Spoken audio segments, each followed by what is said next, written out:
श्री स्वामी समर्थ. नमस्कार प्रेमळ स्वामी भक्तांनो.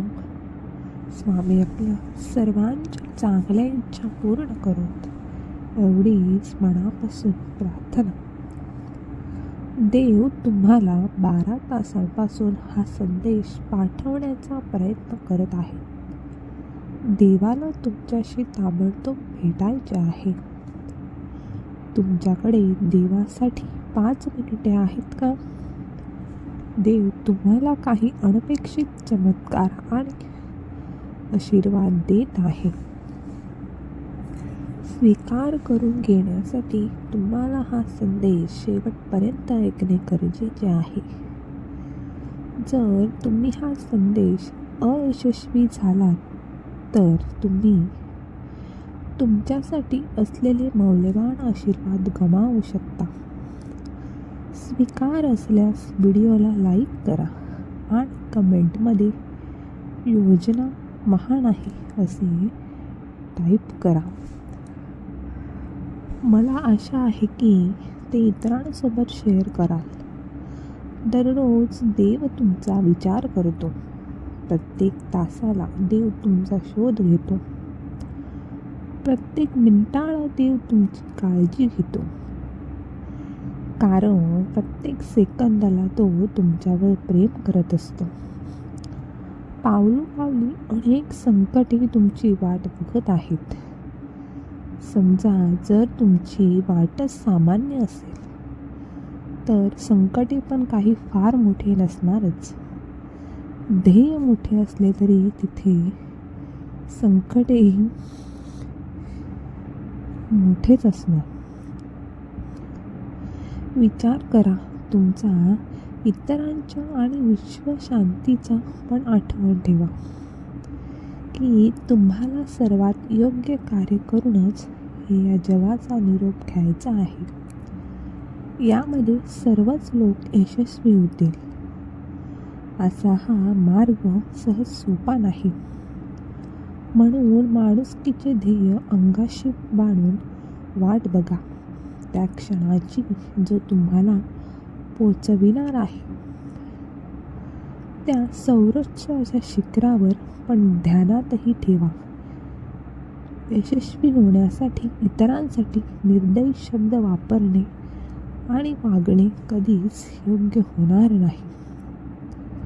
आणि ही योग्यता तुम्ही ठरवलेली नसावी, तर ती सर्वात हितकारक आहे की नाही हे सुद्धा तपासून बघणे तेवढेच महत्त्वाचे आहे. आता जरी तुमच्या मागे धावणारे लोक पुष्कळ कमी आहेत, पण जर तुम्ही धनवान प्रसिद्ध असाल तर झुडीन काय तर सारेच लोक धावत येतील. सरते शेवटी तुम्हालाच बनवायचे आहे. स्वतःचं आयुष्य वेल पडले तर इतरांची मदत घ्या. मदत मागायला लाजू नका, पण इतरांवर विसंबून राहणे कधीच योग्य नसेल. तुमच्या मनातील भीती कधीच तुम्हाला तुमचे कार्य, यश आणि मन वळवणारी नसते. ध्येयाकडे ती नकारार्थी बनवीत असते. माणसाला मग ध्यानात ठेवा, सर्वस्वाचा ठेवा.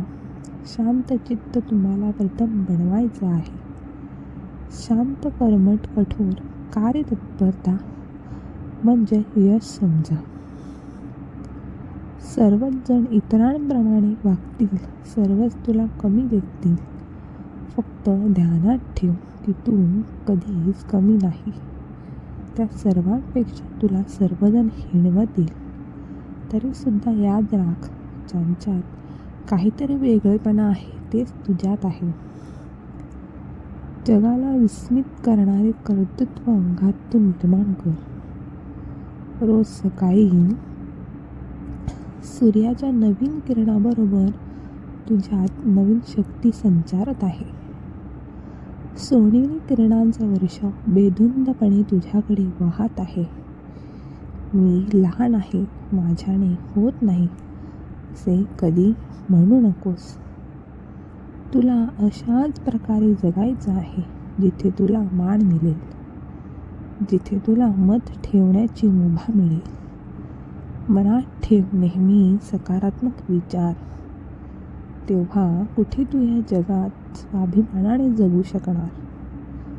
तू कुणाच्या शब्दाखाली दबला जाणार नाही. अशी जगण्याची रीत बनव. देव म्हणतो, कोणतेही काम करण्यापूर्वी स्वतःला तरी प्रश्न नक्की विचारा. मी हे का करतो आहे, याचा परिणाम काय होईल आणि हे कार्य कसे यशस्वी होईल. वाईट व्यक्ती आणि काटे यापासून वाचण्याचे फक्त 2च मार्ग आहेत. एक तर त्यांना पायाखाली चिरडून टाका, नाहीतर त्यांच्यापासून दूर राहा. दुष्ट माणसाच्या गोड बोलण्यावर विश्वास ठेवू नका, कारण जसा वाघ शिकार सोडत नाही तसा तो त्याचा मूळ स्वभाव कधीच सोडत नाही.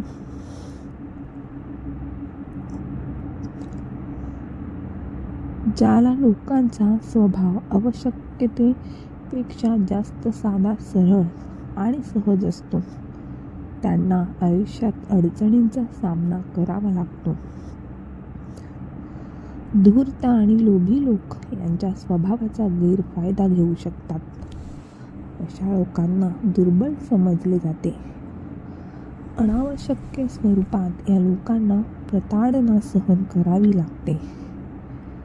शत्रूकडून गोड वागणूक दिली गेली तर तो दोषमुक्त आहे हे समजले जाऊ नये. दुधात मिसळलेले पाणी देखील दूध बनते. त्याचप्रकारे आपण ज्या लोकांचा स्वभाव आपण कधीही बदलू शकणार नाही, परंतु वाईट माणसाच्या संपूर्ण शरीराभर विष आहे. म्हणून वाईट व्यक्ती सर्वात विषारी आहे.